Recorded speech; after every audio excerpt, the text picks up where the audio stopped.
Hi guys. So today I'm going to be going over a couple portfolios that are really good examples of what students can do with this project, and I'll be pointing out what they did really well. And of course, these are two particularly effective examples of the production and organization of a portfolio. But I'll also be pointing out some of the things that would have made their portfolios a little bit more readable. Um, and so think about that while you are organizing your own portfolio, right? So with this portfolio, you see the home page opens into an introduction to the writer or creator.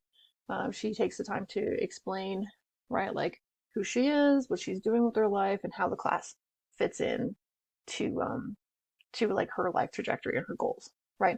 That's the kind of thing I want to see from you guys, is something that says like, this is who I am, this is what I'm doing, and this is what this class does for me, right? And again, like it doesn't have to be um overly scholarly or formal, like you could have a really like broad explanation of who you are and what you're up to. And if you really don't know what you're doing in college or what your goals are, um, it's okay to say I'm experimenting with college and I'm taking this class because I have to, right? Like that kind of thing is fine as long as you take the time to kind of like really explain um, yourself and your like position here, right? And you'll see the theme that she created here is like very like um kind of like, I don't know, I wouldn't say scholarly exactly, but like it has like a sort of they have all these books in this like old library, and it has like a very like stylized um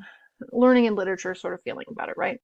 Well, when you go to her page for project one, what you see here is a totally different background theme, right? So she changed this to match with the subject of her project one, which was um, conservation and pollution and stuff like that. So she has a really cool picture here of not a picture, but like a GIF of a wave, right, which fits in perfectly with her paper, which is about like trash in the ocean.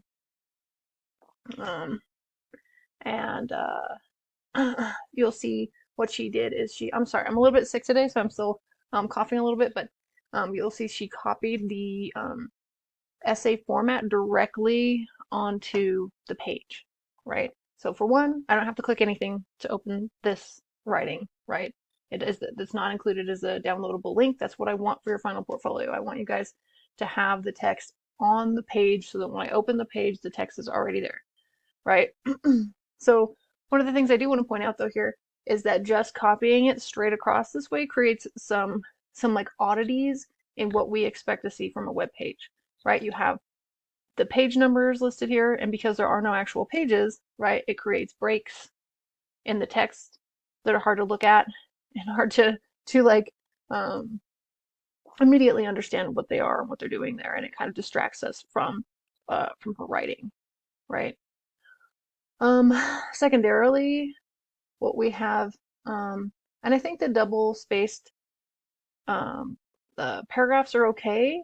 I think the indentations here are a little bit hard to look at in terms of a website, though. So what I'm going to show you is a traditional website. This is just like a New Mexico tourism website, is what you'll have in most websites, is this kind of block formatting here, if you see this. So there's no indentation with the first with the first word in each new line, right? There's nothing like that. It's just these blocks of text separated, right? So the paragraphs are separated by a break or by an extra line rather than being separated or delineated by using the tab or indentation key, right? What that does is on a web page with a lot of moving pieces and pictures and videos and all kinds of stuff is it makes it easier for the viewer to separate pieces of information and to understand what they're looking at right away, right? So if it were up to me, what I would probably do here is change the spacing to single space or at most 1.5, right? Get rid of the indentations here and then separate these paragraphs using an extra space, right? And you'll definitely need that extra space to show the separation between paragraphs. So again, here, there's no indentation, right? But what there is a big space, like a free line in between each paragraph, and that helps us as readers easily orient visually what is where and what has to do with what, and to kind of see like exactly what we're looking at on a medium that like can scroll around and it has no page limit, has no pages, and has all kinds of like moving bits and pieces. This is like an easier thing to look at and to process, right? So that's one way where an essay, when you translate an essay to the web, that some of the things that are really helpful in an essay format become a little bit more problematic when you look at a web page, right? So if it was up to me, those are the changes that I would make to this, um, in terms of the kind of formatting, right? And then down here, she has another video, and this was the subject of her actual paper, which is this ad that she had found that was really interesting, right? Here she has some links for extra information. I really like this. I think that what would have worked a little bit better is potentially including some of these links in the website. Not sorry, not the website, in the actual essay, the way you would with a normal website, right? Like, so when you see other websites, they're full of links everywhere. Like, look here, this is a link, this is a link, this is a link.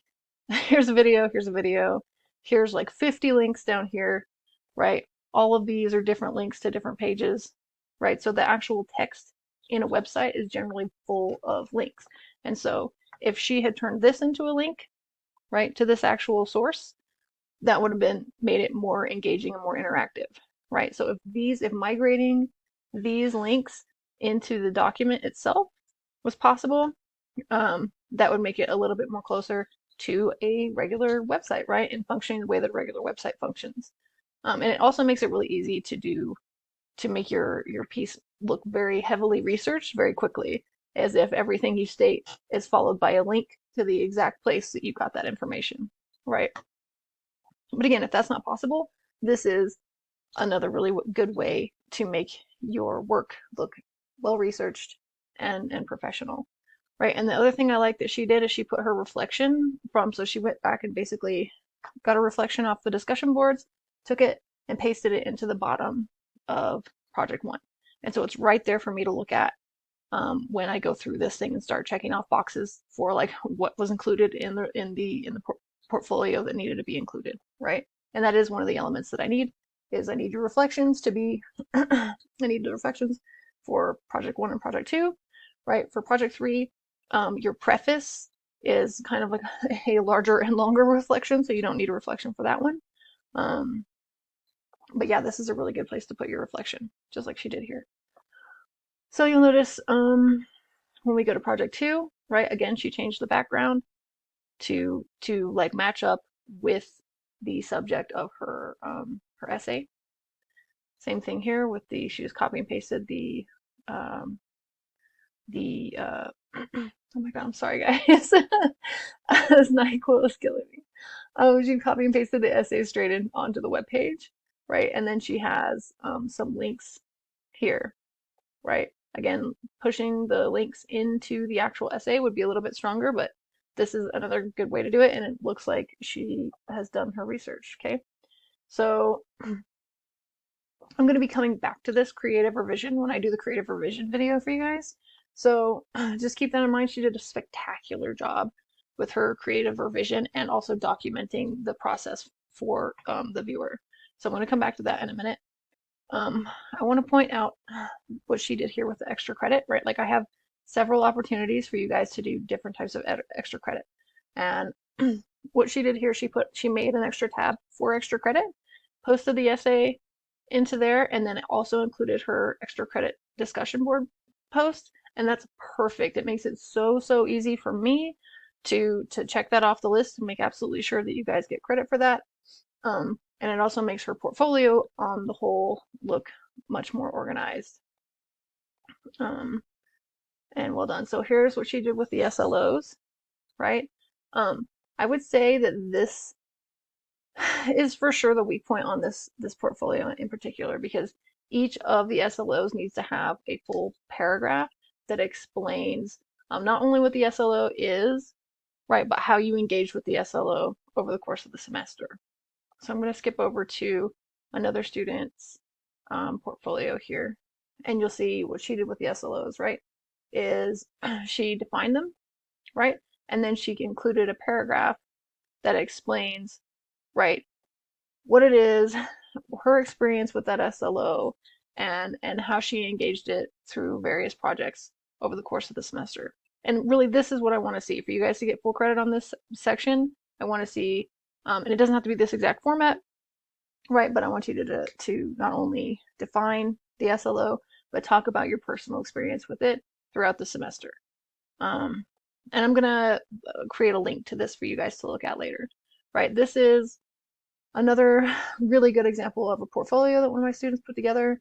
You'll see here that rather than creating specific pages, this is one long scrolling page that goes through all of the different projects that she did over the semester. These right here basically will just scroll down to the different sections. What this kind of style creates is a very cohesive feeling, right? Because all the colors, font, everything is the same throughout. So it does feel like a bit more of like a, a professionalized and cohesive sort of like idea from the beginning. I think in terms of what suggestions I would make here is again the block formatting, um, and definitely not.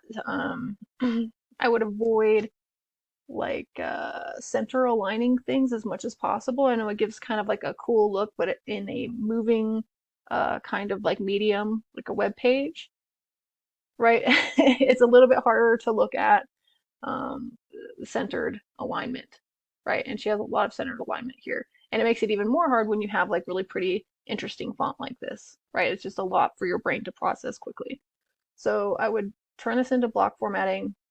Um, let me see.